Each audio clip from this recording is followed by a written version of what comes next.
आंध्र प्रदेश में आंध्र प्रदेश सरकार द्वारा ज़ीरो बजट नेचुरल फार्मिंग एक 2000 गांव में लगभग 5 लाख किसानों के साथ ये काम का शुरुआत हुआ है। ये 5 साल में ये काम पूरा होने वाला है। अभी दूसरे साल में ये कार्यक्रम है। अब तक 1000 गांव में हमने काम शुरू किया है और पिछले साल 50,000 किसान इसमें जुड़ गए थे।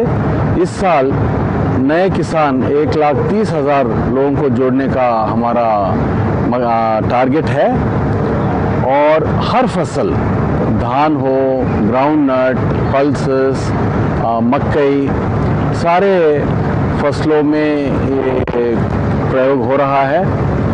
पिछले साल जो 50,000 किसानों का ये काम चला, उसमें हमने देखा कि पहली साल में ही धान की फसल में लगभग 10% यील्ड में इंक्रीज हुआ है। खर्चा तो हर एकड़ पे 4,000 से 6,000 रुपया खर्चा कम हुआ और यील्ड पैडी में, राइस में, धान में 10% बढ़ा। उसके अलावा पल्सेस में 10 से 30% तक प्रोडक्टिविटी बढ़ा।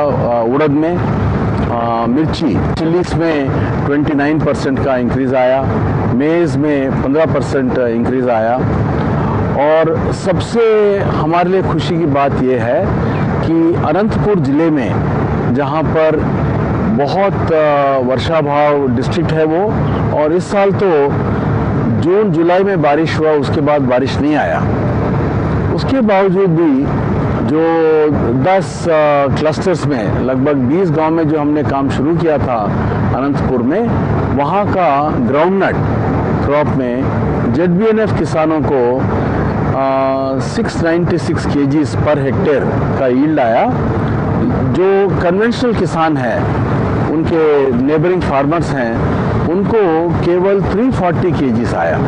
माने इतने सीरियस ड्राउट में ZBNF किसान का फसल विस्टैंड किया और they got double the yields.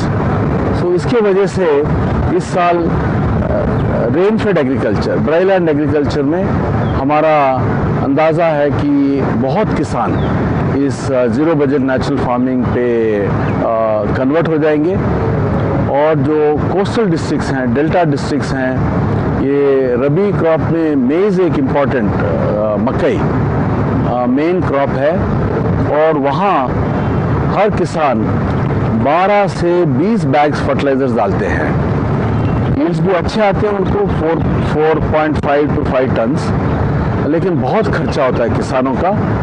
तो इस साल ZBNF किसानों को, जिन्होंने खाली जीवामृत अप्लाई किया है, उनको 5.2 मेट्रिक टन्स मिला। और जो किसान ने 16 बैग्स ऑफ फर्टिलाइजर्स यूज़ किया, उसको केवल 4.8 मेट्रिक टन्स मिला। उसके अलावा हर एकड़ में ज़ीरो बजट नेचुरल फार्मिंग किसान को लगभग 15,000 की कॉस्ट रिडक्शन रहा, क्योंकि उन्होंने फर्टिलाइजर्स और पेस्टिसाइड्स यूज़ नहीं किया। उसके अलावा जो उद्यान क्रॉप्स हैं, हॉर्टिकल्चर क्रॉप्स हैं, वहाँ पर भी किसानों को पपाया क्रॉप में, पोमोग्रेनेट, कैशू, इससे बहुत फ़र्क आ रहा है। नॉट ओनली खर्चा तो डेफिनेटली कम हो रहा है, और बहुत ये वायरल डिजीज़ेस, वायरल अटैक्स हैं, उसके लिए बहुत हज़ारों में खर्च करते हैं हमारे किसान। उसको खर्चा, कॉस्ट रिडक्शन हॉर्टिकल्चर क्रॉप्स में बहुत ज़्यादा आ रहा है। और शेल्फ लाइफ, सारे किसान बोल रहे हैं शेल्फ लाइफ बहुत अच्छा है, और टेस्ट वाइज तो हॉर्टिकल्चर किसानों में भी ZBNF के फेवर में बहुत किसान कन्वर्ट होंगे। इस बार हमारा वो आशा है। तो हमारे राज्य में लगभग नेक्स्ट 4 इयर्स में 5 लाख किसान 2000 गांव में जो तैयार हो जाएंगे, उनमें से हम 30,000 से 50,000 किसानों को ट्रेनर्स बनाएंगे। इनके द्वारा हमारे राष्ट्र में लगभग 60 लाख किसान हैं, तो उन तक ये ZBNF ले जाने के लिए पहले हमारे आर्मी तैयार कर रहे हैं। वो एटलीस्ट 2 इयर्स अपने आप ZBNF करे तो फिर वो ट्रेनर का एलिजिबिलिटी प्राप्त करते हैं। और हमें बहुत खुशी है कि सुभाष पालेकर जी का मार्गदर्शन मिल रहा है। दिसंबर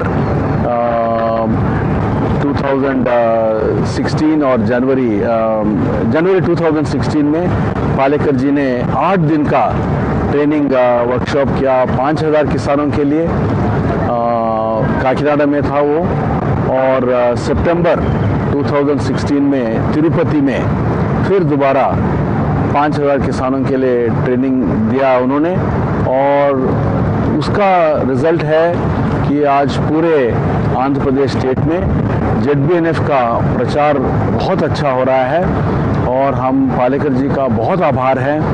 अभी हैदराबाद में तेलंगाना और आंध्र प्रदेश स्टेट के लिए एक और ट्रेनिंग ऑर्गेनाइज किया और जो हम इस साल 270 नए गांव जा रहे हैं, वहाँ से हर गांव से 2 लोगों को हमने चुनकर यहाँ इस ट्रेनिंग में भेजा है। तो ये किसान ही सबसे बड़ा ट्रेनर है और किसान ही सबसे बड़ा साइंटिस्ट है। ये इसी बिलीफ से हम आगे बढ़ रहे हैं। और पालेकर जी का ट्रेनिंग का तो बिल्कुल वो जो ट्रेनिंग में आते हैं उनका खाली ट्रेनिंग नहीं है, ये उनका जीवन में बदलाव आ जाता है। It is a life transforming experience and we want to create such master farmers who can inspire 100 farmers more. So for me, for the state government to reach 60 lakh farmers, it is enough for me to prepare 30,000 to 50,000 trainers. But trainers are not just who give lectures, but trainers are farmers who have experienced the benefit themselves and who have undergone systematic training to articulate their experiences, to communicate to other farmers. So this is the most important resource. The farmer, ZBNF farmer who is willing to spend time for other farmers, he is a great human resource, and we are grateful to Palekar ji for developing such human resources. And I have told all of them that the only Guru-Dakshina that they can give to Palekar ji is to prepare 100 farmers. Each one should prepare 100 farmers in their own way. Thank you.